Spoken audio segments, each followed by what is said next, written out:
Al contrario, mi querido Pepe, a las órdenes y como siempre un gustazo estar contigo y con tu audiencia de Radio Fórmula. El gustazo es nuestro. Déjame poner el antecedente para que la audiencia quede debidamente contextualizada de lo que vamos a hablar. El martes, es decir, anteayer, la Suprema Corte de Justicia de la Nación resolvió una controversia presentada por la Comisión Nacional de los Derechos Humanos, interpretando que son el Ejército y la Armada los que deben registrar las detenciones, más allá de que informen o no a una autoridad civil. Sigo leyendo. La Ley Nacional del Registro de Detenciones incluye un artículo que señala que las Fuerzas Armadas en tareas de seguridad pública no tienen que dar parte inmediata a las autoridades policiales sobre las detenciones que realicen. La Comisión Nacional de Derechos Humanos planteaba que eso era confuso, porque podía interpretarse como una invitación a que el Ejército o la Armada registraran por sí mismos las capturas. La Corte decidió que efectivamente son las Fuerzas Armadas las que deben hacerlo, avisen o no a la autoridad civil.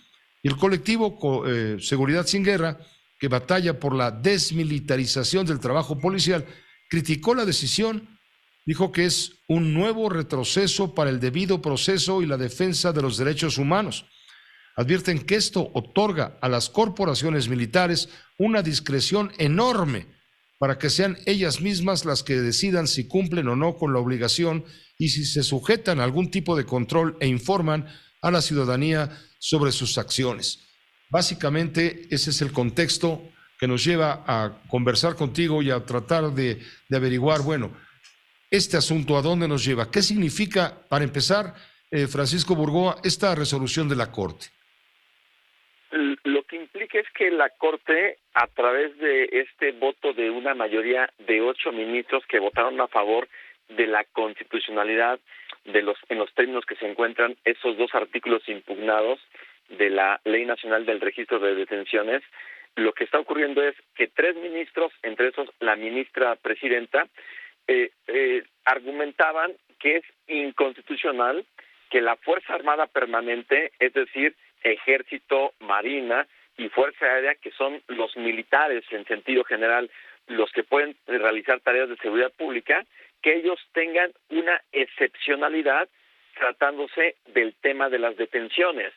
Y para que la audiencia pueda tener este contexto de la gravedad, en mi opinión, inclusive ya lo comentabas ahorita, Pepe, de este comunicado de este colectivo Seguridad Sin Guerra y otros muchos más analistas y especialistas en materia de seguridad, lo que implica es que se le está dando al Ejército y a la Marina la discrecionalidad de que si detienen a una persona cuando realicen tareas de seguridad pública, ellos no están obligados a darle parte a la autoridad policial de esa detención. Y esa posibilidad de dejárselo solamente a la buena voluntad de los militares, de que ellos sean los que lleven a cabo un registro y que en su caso avisen, si es que así lo consideran, a la autoridad policial, a las secretarías de seguridad pública, a la federal o del país, dependiendo del contexto de el motivo de esa detención. Esto podría implicar, y ojalá y no, pero que se pueda dar, por ejemplo, una desaparición forzada de personas, en donde no sepamos... Eso es lo que te iba a preguntar. Esto generaría esa posibilidad, ¿no? Que vamos, haya una justificación, entre comillas, de una desaparición forzada, lo cual es atentatorio, ¿no?, contra la paz y la seguridad a la que están dispuestos los elementos militares en labores de acción, de acuerdo con lo aprobado por las cámaras, por la Constitución.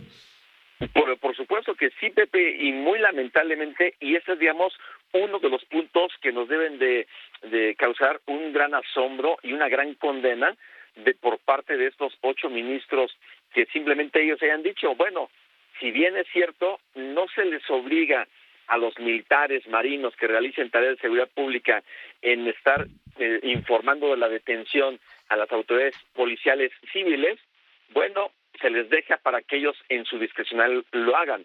Pero ¿cómo es posible que en este México en el que nos hemos quejado de la militarización de la seguridad pública, en donde los militares no tienen una formación estrictamente hablando de seguridad pública, y por eso se han cometido muchos actos atentando a los derechos humanos, a desaparición forzada de personas, a violaciones o agresiones físicas a las personas, y esta es, digamos, parte de lo que sí nos debe de llamar mucho la atención, que esperaríamos que el Congreso de la Unión, la mayoría parlamentaria de Morena y Aliados, pudiera hacer esa corrección. Sabemos que es difícil porque nos da esa posibilidad, lamentablemente, de que si la Fuerza Armada Permanente, sus integrantes, Marina, Ejército, Fuerza Aérea, detienen a una persona, como no están obligados a informarlo a una autoridad policial civil, entonces se pueda generar un escenario de una desaparición forzada de personas que atenten contra aspectos de el debido proceso y sobre todo también en temas de la protección de los derechos humanos. Esa es la gravedad, Pepe, sobre esta decisión de la Suprema Corte, en donde un voto finalmente podía ahí marcar cierta diferencia, pero bueno, así fue como quedaron las cosas. Ahora, este es un peligro para los derechos humanos. Si tú vas por la calle y un grupo militar, un soldado, en fin, te ve sospechoso, te detiene y averíguatelas.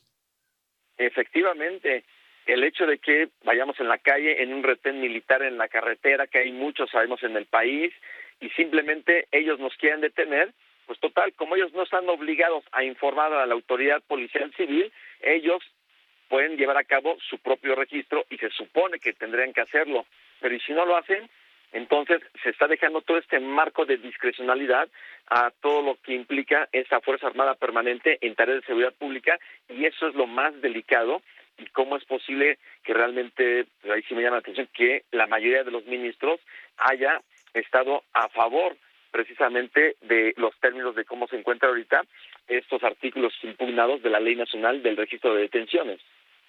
Ahora, esto significa no otra cosa que una ampliación de poder castrense, de poder a las Fuerzas Armadas.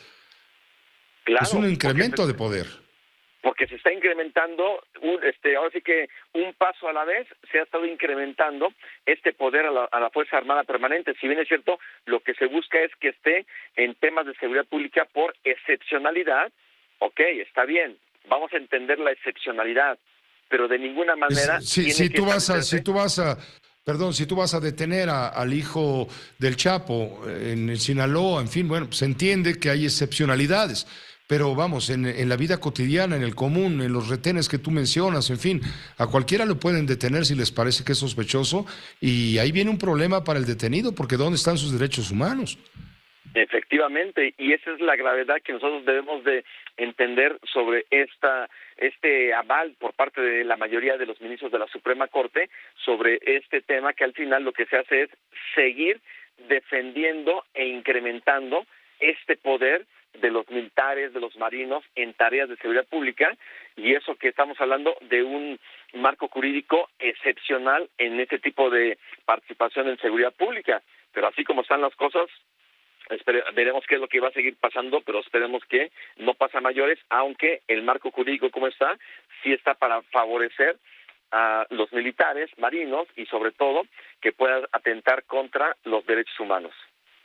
¿Tú crees que hubo alguna presión política a los ministros de la Corte para tomar esta decisión que raya en lo absurdo?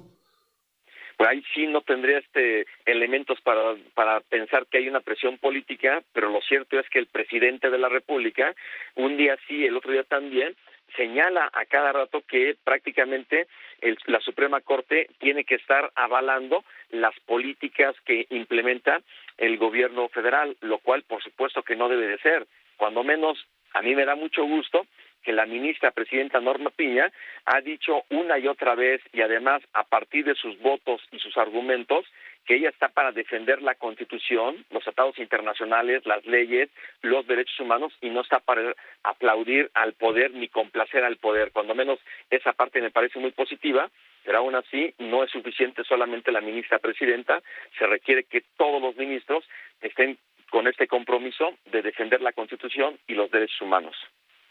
Entonces fueron 8 votos de 11 posibles los que dieron o marcaron el hecho de que esto opere de esta manera, y esto lógicamente no es un buen mensaje a la sociedad. Te agradezco muchísimo, Francisco Burgoa, como siempre, la oportunidad de escucharte y entender un poco esto que nos parece sumamente delicado, sin exagerar.